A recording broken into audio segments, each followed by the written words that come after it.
We've heard of many cases in history where there is a groundbreaking technology that changes the lives of everybody on the planet. Such a change may make it difficult for different generations to understand each other because it's just that drastic. Think of the internet, for example. Can you imagine a time, well, I actually lived during that time, where you don't have things like Facebook or the ability to cyber stalk or bully someone, and the best video game in the world was Oregon Trail.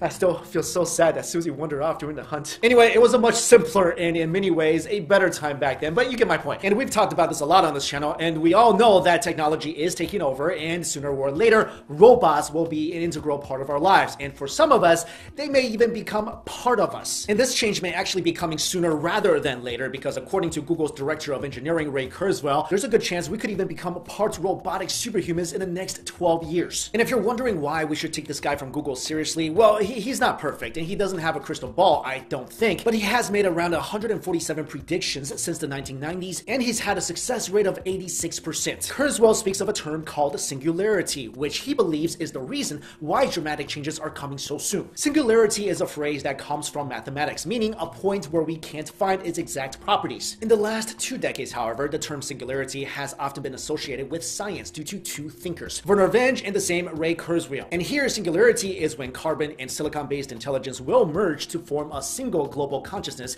and will result in technological growth and change all of humankind as we know it. The first thinker, Wendt, described the singularity in 1993 as the cause of the creation of superhuman intelligence leading to the end of our existence. His exact quote was, "Within 30 years, we will have the technological means to create superhuman intelligence. Shortly after, the human era will be ended." More than a decade later, in 2006, Ray Kurzweil also published a book regarding technological singularity titled "Singularity is Near." In his book, Kurzweil talks about Wendt's beliefs and says that he agrees with him, but also thinks that Wendt's thinking was too optimistic. Kurzweil says in the book that soon we will experience the greatest technological singularity in history, and it could change the way we look at ourselves as human beings. That singularity will be achieved by creating more and more AI with levels of intelligence that pretty much surpasses the level of human thinking. In fact, the AI will always create better versions of itself until we as humans will never be able to match in comparison. Now get this, this book was published around a decade ago, and recently at the South by Southwest conference in Austin, Texas,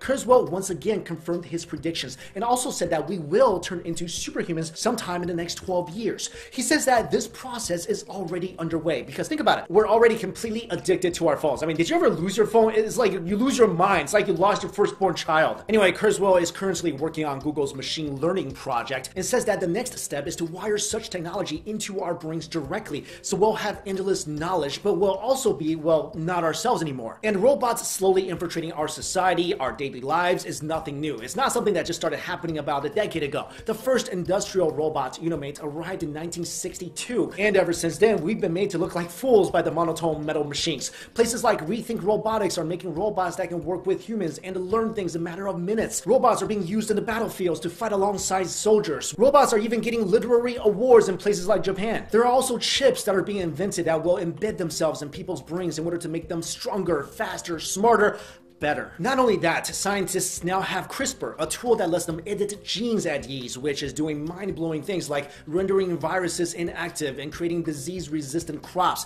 But this is also questionable and highly controversial because editing genes is pretty much editing the code of life, which is something I'm not sure we should be messing with. And through this, things like designer babies with perfect genes will soon dominate society, and this is just the path we're going down. Although all this sounds kind of scary, at least to me, Kurzweil doesn't believe that these intelligent robots will be a threat. He believes that they will only benefit us and help make us smarter and smarter. According to him, we're going to get more neocortex, we're going to be funnier, we're going to be better at music, we're going to be sexier. Are they going to help humanity like the Red Queen helped humanity? I mean, why would they follow our instructions when they are more intelligent and advanced? Kurzweil also says that we're going to exemplify all things we value in humans to a greater degree. But what about human morals, happiness, love, truth, compassion, tolerance, and the like? Wouldn't we be giving all that up to become these lifelike but not really living robots? Anyway, like it or not, we are getting closer and closer toward the singularity, and even though it may be a breakthrough that will allow society to become more technologically advanced, it also brings us bigger and bigger ethical questions to think about. You know, the more I work on stories like this, the more I think Google and not Microsoft is actually going to be Skynet. And I think in the beginning this might be really awesome to most people because let's say if you're suffering from a disease, from an illness, and it can be treated through gene manipulation or some sort of computer chip injected into your body or into your brain. But then where do we stop? Let's say eventually our whole body fails. and we just remove our consciousness, our brain, and put it into another robotic body? I mean, it's just kind of crazy to think about. But let me throw this question out to you guys. Do you think this is a scary path we're on, or is this a good thing? Is this a great thing for humanity to become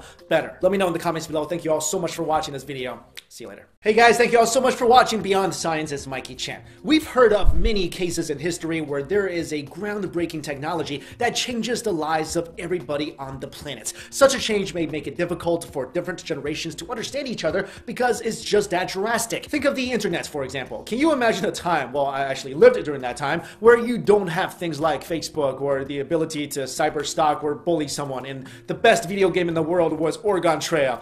I still feel so sad that Susie wandered off during the hunt. Anyway, it was a much simpler and in many ways a better time back then, but you get my point. And we've talked about this a lot on this channel, and we all know that technology is taking over, and sooner or later, robots will be an integral part of our lives. And for some of us, they may even become